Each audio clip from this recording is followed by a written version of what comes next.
Mayong hapon. Mayong hapon. Maayong hapon. Niya kami sa Trinidad, Bohol, bisag awan. Alang mag-video sa amo ang performance task sa amo ang subject. Nga, about sa environmental health issues. Karon, mangita mi ka interviewhan sa usa ka residente or barangay official diri sa municipality sa Trinidad. Para nimo, na kami makitan. Naa!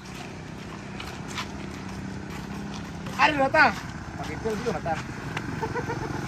Karon, among gisabot niya diri may mag-interview diri sa balay sa amo ang kaila. Nasa ka residente sa municipalidad sa Trinidad. Ya, tara. Go!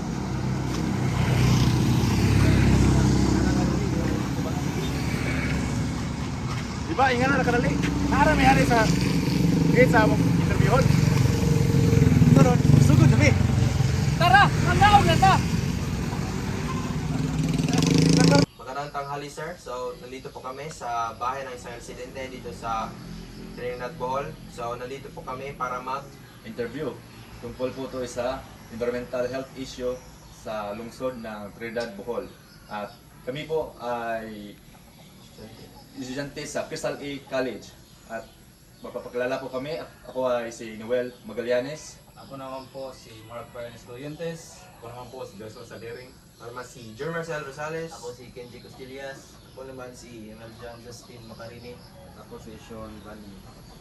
So, ma'am, pwede ka po ba naming interviewin patungkol sa aming performance na to? Oh yeah, sure. So, miss, pwede ka po ba naming makilala? Yes, ako si Kyla Rose Lumakad, a resident from Progress, Poblacion, Trinidad, Bohol. So, let's start. So, unang katanungan. So, ano pong environmental problem ang meron sa lugar na ito? Dito sa Barangay ng Mabal kadalasan, yung pinaka-problem talaga is yung sa basura and sa baradong kanal. And marami din mga natatapon sa ilog, kaya mas nagiging marumi ito. Mga bad? So, pangalawang tanong. So, paano po naapektuhan ng problemang ito ang kalusugan ng mga residente? Dahil sa maruming tubig at bara sa drainage, ay madami yung lamok, so tumataas yung kaso ng dengue. At may mga iilang na nagkakaroon ng ubo at sipon dahil sa mabangong paligid. Tama. Kasi yung mga lamok nanganganak sa kwarban. Sa mga tubig-tubig. At yan ay kagagawa ng mga tao sa lungsod ng Trinidad. So, next katanungan ma'am is, ano-ano ang mga sakit na madalas na naranasan ng mga residente dito sa Trinidad? Well, first and foremost, pinaka-mala is dengue. Skin diseases, katulad ng pangangati at minsan diarrhea kapag hindi malinis yung tubig na ginagamit. Sa pagliligo o pagwawash ng hands sa Mga ganyan. tama. Diba taga dito ka? Encounter po yan mo.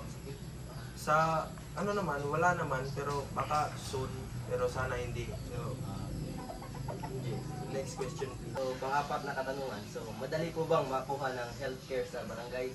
Meron kaming barangay health center, kaya may access naman. Pero kapag malala na yung sakit, so kailangan na silang bilhin sa mga ospital sa bayan. Okay. So, next, ano-ano naman ang mga home remedies o halamang gamot ang madalas gamitin dito? Like meron ba? Pag mga binisaya na ano? Yes, actually marami naman mga herbal dito. So karaniwan na ginagamit is mga labundi, oregano, tawa-tawa, sirabat, daon ng bayabas para sa sugat. Kapag simple po naman, herbal muna bago magpa-check up. So para tipid-tipid, ganon. Like basically, tinan sa paligid, madami ng mga ano dyan. Like herbals. True. Nagbota yan. Okay, next. So, pang-anim na tanong. So, may mga traditional healing practices po ba tulad ng hilot o spiritual healing? Oh yes, actually yes, meron. May mga ilan pa rin naman nagpapahilip kapag sumasakit yung katawan. May mga matatanda rin na naniwala sa mga tawa sa spiritual healing, lalo na kapag hindi gumagaling ka agad. tulad ng tutok-tutok. Yan, dito, may mga manghilotay dito. Like lang sa kapitbahay ng meron dyan. Oo, yung Kilala ko yung mga... sa Next trabaho ko. is...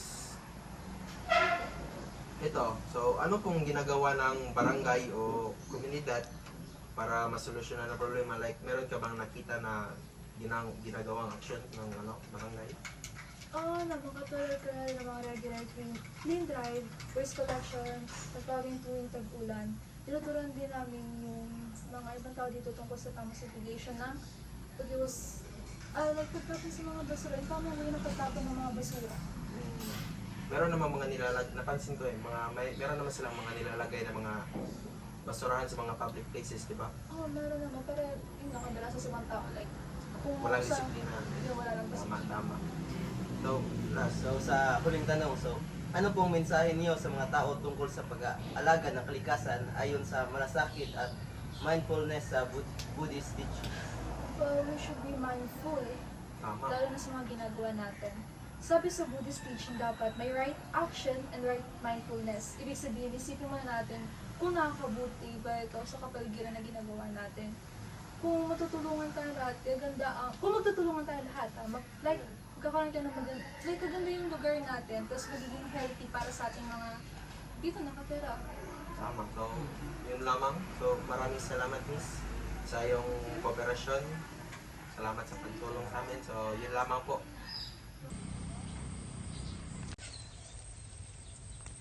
So, good afternoon, sir.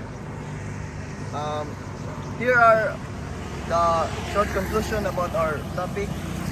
Our environment and our health are connected with simple actions and mindful choices guided by the Noble Eightfold Path.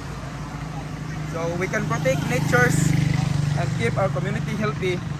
Together, we can build a cleaner and safer and more caring place for everyone. That's all for our conclusion, sir. Thank you.